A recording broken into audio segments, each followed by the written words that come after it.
ನಮಸ್ಕಾರ. ನಾನು C P Ranganath. ಪ್ರೀತಿ ಮಕ್ಕಳೇ, ನೀತಿಕತೆ ಸಂಖ್ಯೆ 248. ಇವತ್ತಿನ ಕತೆ ಸಿಂಹ, ತೋಳ ಮತ್ತು ನರಿ.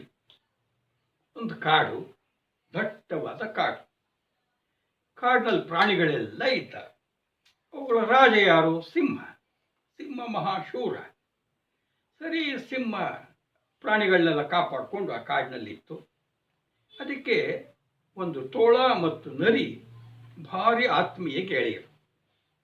ಇವೆರಡೂ ಸಹಿತ, ತೋಳ ಮತ್ತು ನರಿ, ರಾಜಸಿಂಹನ ಹಿಂದೆ ಮುಂದೆ ಅಕ್ಕಪಕ್ಕ ಓಡಾಡ್ಕೊಂಡಿದ್ವು. ಒಂದು ಎಡಗೈ ಒಂದು ಬಲಗೈ ಇದ್ದಂಗೆ. ಸರಿ, ಆಹಾರ ಬೇಕು, ಹಶುವಾಗಿದೆ, ಬೇಟೆ ಆಡಬೇಕು. ಸಿಂಹ ಮುಂದೋದ್ರೆ ಇವು ಜೊತೆಗಿರವು, ಒಟ್ಟಿಗೆ ಬೇಟೆ ಆಡವು. ಆಮೇಲೆ ಏನು ಹಂಚಿಕೊಂಡು ತಂಪಾಡಿಗೆ ತಾವು ತಿಂದು ಸುಖವಾಗಿ ಇದ್ದು. ಹೀಗಿರ್ಬೇಕಾದ್ರೆ ಏನಾಗಿದೆ, ಒಂದಿನ ನಮ್ಮ ನರಿ ಮತ್ತು ತೋಳಕ್ಕೆ ಹಶುವಾಯಿತು. ಎರಡು ಬಂದು ಕೈ ಮುಗಿದ್ವು. ಮಹಾರಾಜ, ನಮಗೆ ಹೊಟ್ಟೆ ಹಸ್ದಿದೆ, ದಯವಿಟ್ಟು ತಾವು ಮುಂದೆ ಬಂದು ಎಲ್ಲ ಸೇರಿ ಬೇಟೆ ಆಡೋಣ. ಆಮೇಲೆ ಬೇಟೆ ಆಡಾದ್ಮೇಲೆ ನಾವೆಲ್ಲ ಆಹಾರವನ್ನು ತಿಂದು ಸುಖ ಪಡಬಹುದು, ಒಳ್ಳೆ ಸುಗ್ರಾಸ ಭೋಜನ ಆಗಲಿ.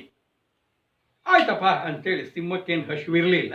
ಆದರೆ ಇವೆರಡು ಹೇಳಿದ್ವಲ್ಲ, ಆಯ್ತು ಅಂತೇಳಿ ಬೇಟೆಗೆ ಬಂದು. ಸರಿ, ಬೇಟೆ ಆಡಿದ್ವು. ಸಿಂಹ ಏನು ಮಾಡಿದೆ, ಒಂದು ದೊಡ್ಡ ಕಾಡ್ಕೋಣವನ್ನು ಕೊಂದುಬಿಡ್ತು. ತೋಳ ಒಂದು ಜಿಂಕೆಯನ್ನು ಕೊಂದುಬಿಡ್ತು. ನರಿ ಒಂದು ಮೊಲವನ್ನು ಕೊಲ್ತು. ಈಗೇನಾಗಿದೆ, ಇವುಗಳು ಬೇಟೆಯ ಫಲವಾಗಿ ಇವುಗಳಿಗೆ ಊಟಕ್ಕೆ ಆಹಾರವಾಗಿ ಏನಿದೆ, ಒಂದು ದೊಡ್ಡ ಕಾಡ್ಕೋಣ ಇದೆ, ಒಂದು ಜಿಂಕೆ ಇದೆ, ಒಂದು ಮೊಲ ಇದೆ. ಸರಿ ಮಹಾರಾಜ, ಬೇಟೆ ಏನೋ ಆಡಾಯಿತು, ಆಹಾರ ಸಿದ್ಧವಾಗಿದೆ. ಈಗ ನಾವು 3 ಜನ ಹೋಗಿ ಹೊಳೆಯಲ್ಲಿ ಸ್ನಾನ ಮಾಡಿಕೊಂಡು, ಅಲ್ಲಿ ಶಿವ ದೇವಸ್ಥಾನ ಇದೆ, ಕೈ ಮುಕ್ಕೊಂಡು ಬಂದ್ಬೋಣ, ಆಮೇಲೆ ಭೋಜನ ಮಾಡೋಣ. ಆಯ್ತು ನಡೀರಿ ಅಂತ ಸಿಂಹ ಕರ್ಕೊಂಡು ಹೋಯ್ತು. 3 ಸ್ನಾನ ಮಾಡಿದ್ವು. ಅಲ್ಲಿ ಶಿವನ ದೇವಸ್ಥಾನ ಇತ್ತು, ಕೈ ಮುಗಿದ್ವು, ಬಂದು. ಈಗ ಅಲ್ಲಿ ಏನು ಪ್ರಾಣಿಗಳಿದೆ, 3 ಪ್ರಾಣಿಗಳಲ್ಲಿ ಹಂಚಿಕೊಳ್ಬೇಕು, ಯಾರ್ಯಾರು ಯಾವ್ದಾವ್ದು ತಿನ್ನಬೇಕು ಅಂತ. ಸಿಂಹ ಕೇಳ್ತು, ತೋಳುರಾಯ ಹೇಳು, ಈಗ 3 ಪ್ರಾಣಿಗಳು ನಮ್ಮ ಮುಂದೆ ಆಹಾರವಾಗಿ ಸತ್ತು ಬಿದ್ದಿದ್ದಾರೆ, ನೀನು ಹೇಗೆ ಹಂಚುತ್ತೀಯ ನಮ್ಮ 3 ಜನಕ್ಕೆ ಇದನ್ನ?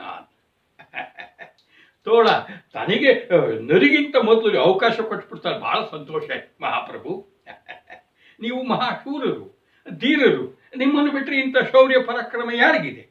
ಅದರಿಂದ ಮಹಾಪ್ರಭುಗಳಾದ ನಿಮಗೆ ನೋಡಿ, ದೊಡ್ಡದಾಗಿರೋ ಕೋಣವನ್ನು ನೀವು ಆಹಾರವಾಗಿ ಸೇವನೆ ಮಾಡಿ. ಮತ್ತು ನೀನೇನು ಮಾಡ್ತೀಯ ಪ್ರಭು? ನಾನು ಈ ಜಿಂಕೆಯನ್ನು ತಿಂದು ಹೊಟ್ಟೆ ತುಂಬಿಸ್ಕೊಳ್ತೇನೆ. ರಿರಾ ಏನು ಮಾಡಬೇಕು? ಅವನ ಮೊಲವನ್ನು ತಿಂದು ಹೊಟ್ಟೆ ತುಂಬಿಸ್ಕೊಳ್ತಾನೆ ಪ್ರಭು ಅಂತ ಕೈ ಮುಗಿತು. ಸಿಂಹಕ್ಕೆ ಸಿಟ್ಟು ಬಂತು.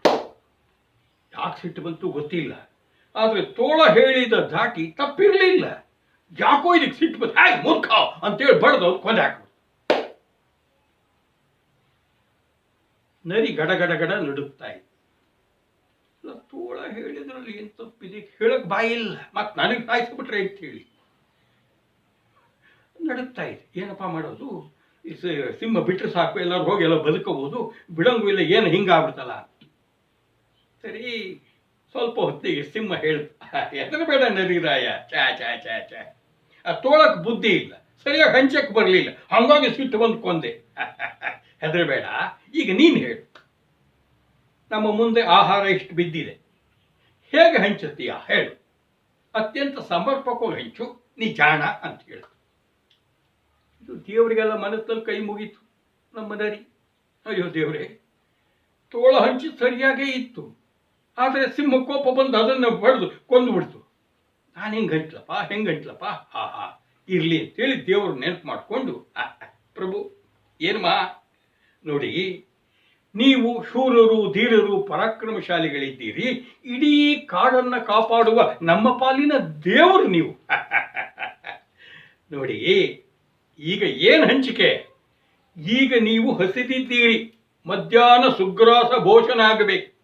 ಎದುರುಗಡೆಗೆ ಕೋಣವನ್ನು ಬೇಟೆಯಾಡಿದ್ದೀರಿ, ಅದರ ಮಾಂಸವನ್ನು ಭಕ್ಷಿಸಿ ಹೊಟ್ಟೆ ತುಂಬಿಸ್ಕೊಳ್ಳಿ. ನೋಡಿ, ನೀವು ಚೆನ್ನಾಗಿರಬೇಕು, ಶಕ್ತಿಶಾಲಿಗಳು, ಬೇಗ ಹಸಿವಾಗ್ಬಿಡುತ್ತೆ. ಸಾಯಂಕಾಲಕ್ಕೆ ಈ ಜಿಂಕೆಯನ್ನು ತಿಂದು ನಿಮ್ಮ ಹೊಟ್ಟೆ ತುಂಬಿಸ್ಕೊಳ್ಳಿ. ಇನ್ನು ಅಕಸ್ಮಾತ್ ರಾತ್ರಿ ಹಸುವಾಗಿ ಬಿಟ್ರೆ ಮೊಲ ಹೆಂಗೂ ಇರುತ್ತೆ, ಮೊಲವನ್ನು ತಿನ್ನುವಂತ್ರಿ ಮಹಾಪ್ರಭುಗಳೇ. ಇದು ಹೀಗೆ ಅತ್ಯಂತ ಸಮರ್ಪಕವಾಗಿದೆ, ಇದೇ ರೀತಿ ಆಹಾರವನ್ನು ತಾವು ಸೇವಿಸಬೇಕು. ಸಿಂಹಕ್ಕೆ ಬಹಳ ಸಂತೋಷ ಆಗಿಬಿಡ್ತು. ಅದು ಸರಿಯಪ್ಪ, ನೀನೇನು ಮಾಡ್ತೀಯ, ಉಪವಾಸ ಇರ್ತೀಯ? ಪ್ರಭುಗಳೇ, ನಿಮಗಾಗಿ ಉಪವಾಸ ಇದ್ರೆ ಏನು ದೊಡ್ಡದು? ನೀವು ರಾಜರು, ನೀವು ಚೆನ್ನಾಗಿದ್ರೆ ನಮ್ಮಂಥವ್ರು ಚೆನ್ನಾಗಿರೋದು. ನೀವು ಕರುಣಮಯಿ, ನೀವು ತಿಂದಾಗ ಉಳಿದಿದ್ದು ಪಳೆದಿದ್ದು ಏನಾದ್ರು ಒಂಚೂರು ಒಗಾಸ್ತಿರಲ್ಲ, ಸಾಕು ನನ್ನ ಪಾಲಿಗೆ ಪ್ರಭು. ಸಿಂಹಕ್ಕೆ ಸಂತೋಷ ಸಂತೋಷ. ನರಿರಾಯ, ಅತ್ಯಂತ ಸಮರ್ಪಕವಾಗಿ ನೀನು ಆಹಾರದ ಹಂಚಿಕೆ ಮಾಡಿದೆ. ಆದರೆ ದುರಂಕಾರಿ ನೋಡು, ಆ ತೋಳ ನಿನಗೆ ಇದಿರಲಿ ಅದಿರಲಿ ನಂಗಿರ್ಲಿ ಅಂತ ಹೇಳಿತು. ನೀನು ಎಷ್ಟು ನಯವಿನಿಯ ಜಾಣತನದಿಂದ ಹಂಚಿದ್ದೀಯ, ಬಹಳ ಸಂತೋಷ ಆಯಿತು. ಅದೆಲ್ಲ ಇರಲಿ, ನಿನಗೆ ಜಾಣತನ ಹೆಂಗೆ ಹೊಳಿತು ಅಂತ ನನಗೆ ಒಳಗಡೆ ಪುಕ್ಕ ಅಥವಾ ಜಾಣತನ ಇಲ್ಲ ಮನಸ್ಸಿನಲ್ಲಿ ಅನ್ಕೊಳ್ತು. ನಾನು ಏನಾದರೂ ಸಿಂಹ ಹೇಗೆ ಹಂಚೋದು ಅಂತ ತೋಳಕ್ಕಿಂತ ಮೊದಲು ನನಗೆ ಕೇಳಿದರೆ ತೋಳ ಹೇಳ್ದಂಗೆ ಹೇಳ್ತಿದ್ದೆ, ನಾನು ಸತ್ತು ಹೋಗ್ತಿದ್ದೆ. ತೋಳ ಹಿಂಗೆ ಹೇಳಿ ದಡ್ಡತನದಿಂದ ಪ್ರಾಣ ಬಿಟ್ಟಿದ್ದಕ್ಕೆ ಹಿಂಗೆ ಹೇಳಬಹುದು ಅಂತ ಹೊಳಿತು. ಆದರೆ ಅದನ್ನು ಹೇಳಕ್ಕಾಗ ಪ್ರಭು, ನಾನು ನಿಮ್ಮ ಪಾದ ಸೇವಕ. ಹಾಗಾಗಿ ನಿಮ್ಮಂಥ ಶೂರತ್ವ ಪರಾಕ್ರಮ ಇಲ್ಲದೇ ಇದ್ರು ಸಹಿತ ನಿಮ್ಮಿಂದ ಈ ಥರ ಒಂಚೂರು ಬುದ್ಧಿ ಬಂದಿದೆ ಪ್ರಭು, ಸ್ವೀಕಾರ ಮಾಡಿ ಎಂದಾಗ ಸಿಂಹಕ್ಕೆ ಬಹಳ ಸಂತೋಷವಾಗಿ, ನೋಡುವರು ನರಿರಾಯ, ನಿನ್ನಂತಹ ನಂಬಿಕಸ್ಥ ಪ್ರಾಮಾಣಿಕ ನಯವಿನಿಯರೇ ನನ್ನ ಜೊತೆ ಇರಬೇಕು ಯಾವಾಗಲೂ. ನನಗೆ ಬಹಳ ಸಂತೋಷ ಆಗಿದೆ. ನಂಗೆ ಹಸಿವಿಲ್ಲ, ಏನು ಯೋಚನೆ ಮಾಡಬೇಡ. ನಿನಗೆ ಬಹುಮಾನವ ಕೊಟ್ಟಿದ್ದೆ. ಏನನ್ನ? ಈ ಕಾಡು ಕೋಣ, ಈ ಜಿಂಕೆ, ಮೊಲ ಎಲ್ಲವನ್ನು ನೀನು ಯಾಂಟದನೇ ಇಟ್ಕೊಂಡು ಭಕ್ಷಣೆ ಮಾಡು. ನಾನು ಬರ್ತೇನೆ, ಮತ್ತೆ ಭೇಟಿ ಮಾಡೋಣ ಅಂತ ಸುಮ್ಮನೆ ಅಂತ ಆ ಕಡೆ ಹೋಗಿಬಿಟ್ಟ.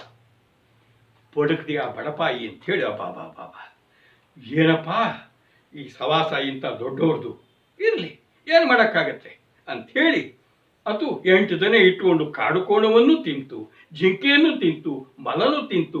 ಮತ್ತೆ ಹಿಂಗೆ ಉಪಾಯವಾಗಿ ನಮ್ಮ ರಾಜನಿಗೆ ಉಪಚಾರ ಮಾಡ್ಕೊಂಡು ನಾನು ಬದುಕಬೇಕು ಅಂತ ಅದರಿಂದ ಹೋಯ್ತು.